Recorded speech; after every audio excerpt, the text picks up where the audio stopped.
Guys, what is up? Welcome back to my channel. So like I said, my Swiss series. So in today's video, I'm going to be talking about education in Switzerland. I'm actually going to reference an article or a website. It's called I'm going to leave it down below. It's called SMAPS, and basically I'm just going to summarize the concepts about education, and then I'm gonna fill in here and there with my experience. But if you want me to go in depth about my personal experience, let me know down below. But I thought for this video, let me make it a bit more general and just fill in the gaps, you know what I mean? So let's get started. Oh guys, by the way, please subscribe down below to my channel. Follow me on my Instagram. My socials is also above my head, my Instagram.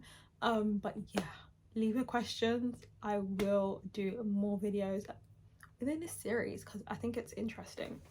Okay, so this one is for university rankings.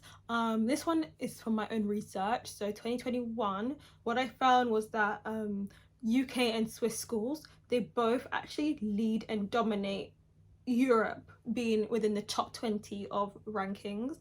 So I would say both the UK and the education system is quite well leveled, you know. We do have the prestigious schools like Oxford, Cambridge, etc. And then in Switzerland you have the I can't think of the name, ETH guys, ETH Zurich.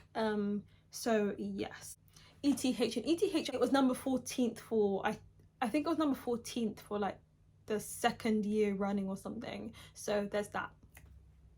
Let's talk about the curriculum. So traditionally, of course, the UK, Great Britain and Switzerland, they're considered to be top in the world. Yeah, in time it's saying that British schools, they offer mainly the national programs A-level, and in Switzerland you can get an education on the French, Italian and German scheme, and that national scheme. So we do A-levels in the UK.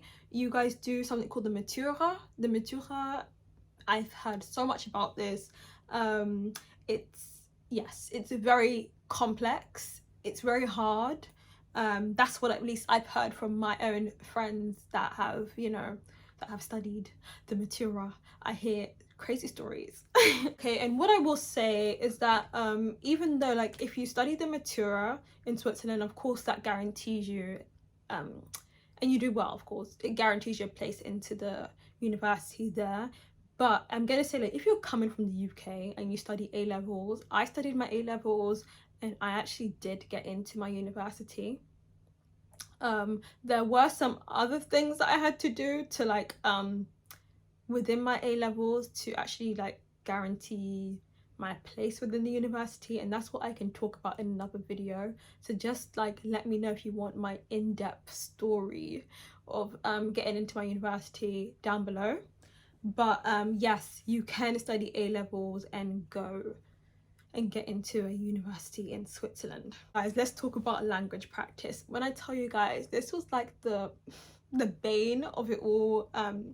Listen, as a GCSE student, I used to love languages and I used to be top. Got into Switzerland, baby girl, I'm trying to still learn French right now. But listen, language practice in Switzerland, if you know languages, good on you. Honestly, the UK doesn't really vouch for language learning as much. It's kind of seen in my opinion that English is the language, you know. Yeah, we learn French and Spanish at high school level, but I feel in Switzerland so many people know at least 2+ languages, but Switzerland, it says over here, it is compulsory to study at least 3 languages. 3 languages, guys. Can you imagine studying in Britain? It says over here, it only implies getting education in English. About the order, discipline, I'm gonna quote this website. It says, in British schools, students are taught the habit of diligently studying. The teacher process here is based on strict observance. English. The teaching process here is based on strict observance of discipline. That's very much true. I'm not quoting. We are just taught like study, do your exams, study, do your exams. Everything's quite also like independent in the UK. But in Switzerland, you guys, as it says, Swiss schools, children are generally in a more comfortable environment. Whilst you are studying, it does involve like you being at home a lot, but in the UK you tend to go away from home in like university. So you do have that family atmosphere in Switzerland. So a lot of my friends actually, they would like study during the week in one of this, like where they're from, like 2, 3, 4 days, let's say that they're studying in Geneva, and then on the weekend, every weekend, they'd get the train back to like their hometown, or like you know, every single weekend without fail.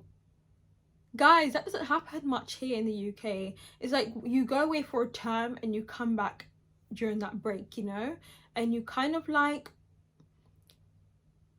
stay in that new town. So okay, I live in London, and say my family's from London, right?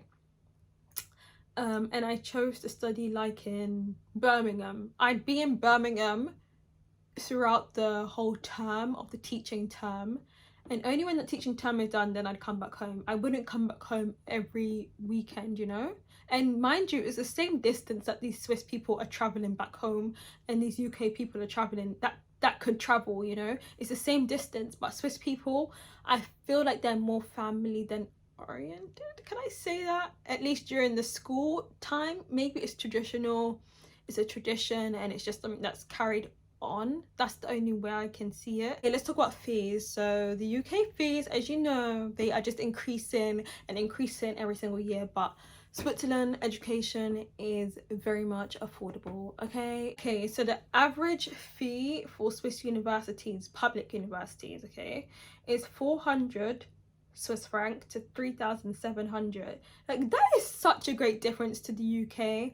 The UK used to be very cheap with universities, but only like year by year it is increasing. Hence, some people don't want to study because of the price, etc. But it is like from 9k and it's only increasing, it's getting higher.